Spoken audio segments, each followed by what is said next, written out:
Muy buenas amigos, amigas, ¿qué tal? ¿Cómo estáis? Bienvenidos una vez más a Lejos de este Mundo, a este programa dedicado a los amantes del lore, la fantasía y la literatura. Bien, en el vídeo de hoy vamos a empezar una serie de una saga de vídeos que me hace mucha ilusión y que, pues siguiendo un poco el hilo que empezamos con el vídeo que sacamos anteriormente acerca del mito del guerrero, pretendemos analizar o por lo menos comentar cuál es el trasfondo narrativo o la evolución del personaje que hay detrás de cada uno de los protagonistas de la primera era de Mistborn o Nacidos de la Bruma. Como sabéis, esta trilogía fue la que hizo despuntar a Brandon Sanderson como autor dentro del panorama de la fantasía, y yo personalmente pues fue la obra con la que me introduje al Cosmere porque una compañera de trabajo en aquel momento pues estaba leyendo mucho a Sanderson y me comentó que esta novela pues era autoconclusiva, que si quería la podía seguir, que si no podía dejarla, como nos dijeron a todos en su momento, como vamos diciendo por ahí.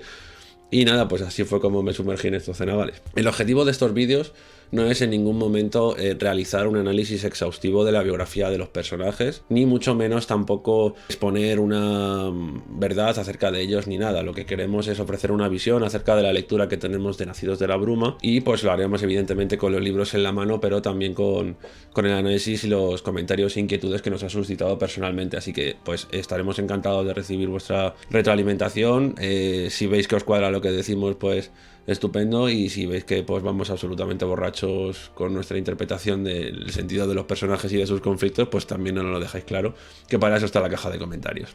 Con esto, en primer lugar, advertir, claro, eso sí, que va a haber spoilers de la primera saga de Nacidos de la Bruma y también de los relatos que hay en el Arcanum Ilimitado asociados a ello. Así que nada, pues si no os habéis leído los textos, yo os aconsejo que no os fastidiéis la lectura.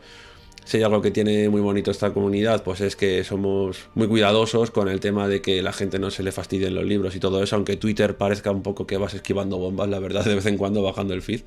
Y nada, con eso pues simplemente expresar una visión personal acerca de la obra y saber que vamos a utilizar esos textos, y que si no queréis que os hagamos spoilers, pues hasta aquí llega nuestro abrazo. Con esto, pues los personajes de los cuales vamos a hablar hoy, no vamos a gastar ninguna bala ni ningún gran cartucho por el momento, aunque creo que vamos a empezar por estos personajes porque dicen mucho de la forma en la cual se suelen construir los personajes, o por lo menos se sirven de un recurso que es muy útil, ¿no? Que es el de los personajes complementarios. Los personajes de los cuales vamos a hablar, evidentemente, pues son Ham y Brisa de la familia de Adrian. Como hemos dicho, vamos a valernos tanto de los textos del Arcanum como de los que están en la trilogía. No vamos a hablar tanto de su trama, ni va a ser un vídeo como por ejemplo el de Bean, de la Guerrera Ascendente o lo que sea, en el que vamos a pormenorizar cada uno de sus acontecimientos, sino que nuestro objetivo es ir a lo metanarrativo, por así decir, a lo que hay detrás de los personajes.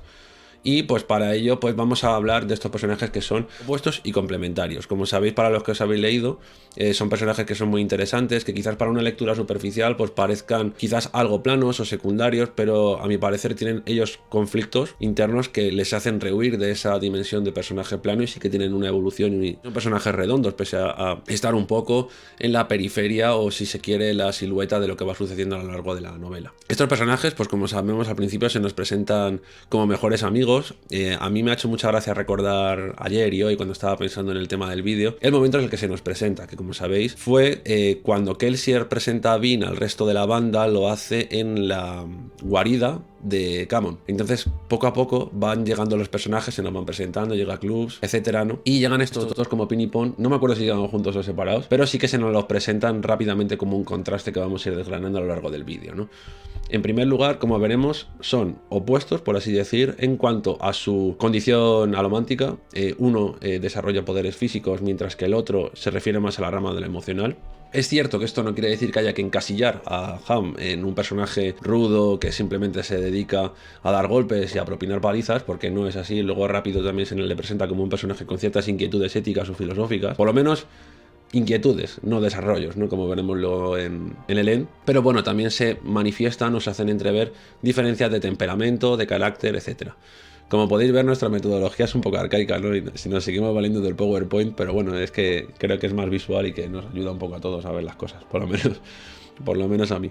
Nada, también es cierto, se nos presentan estos personajes rápidamente como que comparten la meta de derrocar a los legisladores. Los dos forman parte del mismo grupo y del mismo clan de ladrones, pero claramente rápido llegamos a la cuenta de que a Ham no le vale cualquier medio para conseguir los fines. Es decir, tampoco es que Brisa diga que todo vale, ni que el fin justifica los medios, pero Ham claramente no. Tiene unos valores, tiene una ética que Veremos cómo a lo largo de la trilogía empieza a sentir que tiene que rebasar esa ética para que el fin se cumpla, que está por encima, y es lo que le va a hacer en algún sentido ese sentimiento de hipocresía o ese sentimiento como de vacío ético que va teniendo a lo largo de las novelas, pero que rápidamente nos ayuda a caracterizar a los personajes ya desde la guarida de Clubs. Por último, quizás lo que podemos destacar es como ese contraste que existe entre su origen, mientras que Ham, como veremos, es un personaje que se ha criado en los bajos fondos del Luthadel, que tuvo que lidiar con los problemas que había de niño, con la ceniza, con la pobreza y con la exclusión a la que están sometidos los ska, y que eso le hizo, aparte de romper rápido alománticamente, le hizo conocer la ciudad como nadie la había conocido y conocer estos pasadizos a través de los cuales pues podía escapar y salir de la ciudad cuando quisiera y poder ir a visitar a su familia que estaba fuera de la ciudad, ¿no? Mientras tanto, Brisa, como sabemos, pues es de alcurnia noble. Él sí que vivió como Kelsier en su juventud en el seno de una familia noble y por lo tanto también nos va a servir esta palanca de contraste. Bien, como hemos dicho, pues Ham es un brumoso del peltre, ¿no? Es lo que se llama un violento. Como sabéis todos, pues el peltre es un metal que permite a su usuario y a aquel que lo puede quemar por ser más resistente y tener más fuerza física, ¿no? No lleva uniforme y esto a mí me parece que tiene un cierto contenido metafórico porque al final el uniforme es aquello pues que efectivamente hace que las diferencias entre cada uno pues se asemejen y además pues tengan una identidad en común reflejada por esa indumentaria. Ham evidentemente pues está rehuyendo a identificarse con cualquier tipo de signo que pueda asociarse al régimen del Lord Legislador, pero es que luego vemos que también se opone a llevar cualquier tipo de indumentaria que tenga que ver con el rango militar que ostenta. Luego sabemos que pues el hombre se hace general de los ejércitos de Len, tanto en la segunda pero sobre todo en la tercera parte, y sin embargo pues Ham quiere desentenderse de todo eso, ¿no? Y escapar a esa uniformidad que precisamente pues impone el uniforme, ¿no? Como hemos dicho, pues tuvo una infancia complicada y básicamente se va a convertir en un arma de doble filo de Kelsier, ¿no? Porque es verdad que es un personaje que, debido a que es un violento, es una arma física muy potente. Además va a ser el encargado de instruir y de reclutar al ejército de Ska, así como va a ser el consejero luego de Len y todo esto en posteriores libros, después del Imperio Final. Pero además es una arma muy valiosa porque Ham le va a servir también para tener contactos dentro del ejército y tener cierta información acerca de qué es lo que se cuece en los cuarteles de los legisladores. Entonces vamos a lo realmente importante, ¿no? Que es como el sustrato que tiene Ham debajo y que le hace ser quien es. Tiene una personalidad al comienzo bastante alegre y vivaz, ¿no? Tiene una evolución de personaje muy curiosa, ¿no? Porque como podemos ver, su conflicto como personaje está en sus valores. Es una persona que quiere enfrentarse al régimen del Lord Legislador, pero no quiere hacerlo por cualquier medio. O sea, Ham es una persona con ética, y entonces él piensa que pueden hacerse las cosas de determinada manera. Es un poco como la forma en la que Len se aferra a sus valores políticos para llevar a cabo su política en el segundo libro, hasta que ve que realmente esos medios no le han servido, y entonces luego ya pues se convierte en la figura del emperador, después de convertir el Erasium y todo esto. Sin embargo, aunque se presenta como un hombre feliz, así alegre, por lo menos vivaz, ¿no? Así como con esa alegría genuina, el caso es que vemos cómo al final el personaje se acaba agotando, ¿no? Como, por así decir, Ham empieza a colapsar contra sus valores en función de cómo avanza la revolución. Es muy complicado conseguir el ideal que tienen si mantiene todo ese apego a que los medios no pueden saltarse, no pueden ser de alguna manera desagradables, por así decir. Luego hay un rasgo que es bastante característico, pero que vemos que también se va agotando a lo largo de la trilogía, que es el hecho de que haga comentarios filosóficos de manera constante. No parece que siempre está problematizando teóricamente a sus compañeros, pero con el paso del tiempo vemos que todo esto empieza a sufrir un desgaste. En definitiva, la fuerza narrativa que tiene Ham detrás es eso, no es precisamente que se nos le presenta como un tío íntegro, que con el paso del tiempo no se va corrompiendo, pero se va desidealizando, por así decir. Y es curioso porque no deja de ser llamativo como Ham, que es un hombre que se ha criado en los bajos fondos y que ha visto la crudeza de los inquisidores, de los obligadores, del régimen, de los nobles con respecto a los escas, etc., no deje de perder esa esperanza, que es un poco lo que caracteriza al grupo en su primer momento, ¿no? Su segundo contraste con Brisa pues es incluso su forma de vestir, su forma de tratar, mientras que uno es extravagante, el otro es más natural, mientras que, como hemos dicho, uno tiene un aspecto físico como súper imponente, el otro se centra más pues no tiene un aspecto muy llamativo, ¿no? Es un hombre así, por más bien corpulento, elegante, es cierto, pero más de vestir que de su naturaleza física. Y pues mientras que a Ham se nos presenta como un hombre con ética, sin embargo a Brisa pues se nos presenta como un hombre que es más un esteta, un disfrutón de la vida, por así decirlo. Dicho esto, a mí el ejemplo perfecto me parece la presentación de los personajes, porque es cuando acabe la novela no vamos a ver una inversión de esta situación. Pero así como pensamos que Ham es un tío íntegro, al final acaba comandando los ejércitos de Elend. Pero mientras que Brisa, como veremos, se nos presenta como un tío estrafalario, que no tiene ningún tipo de problema en ser un borde, o en ser ingenioso, o en ser sutil, o irónico, o cínico, pues con el paso de las páginas y con el paso de los capítulos, vamos viendo pues que Brisa tiene su corazoncito, que además el hombre está preocupado por las emociones de los demás y siempre que pasa por al lado de alguien trata de infundirle ánimo a través de su manipulación de las emociones. Es decir, lo que en esa primera situación se nos plantea como, joder, fíjate, es que Brisa tiene la capacidad de manipular emocionalmente a las personas. ¿Cómo te puedes fiar de alguien así?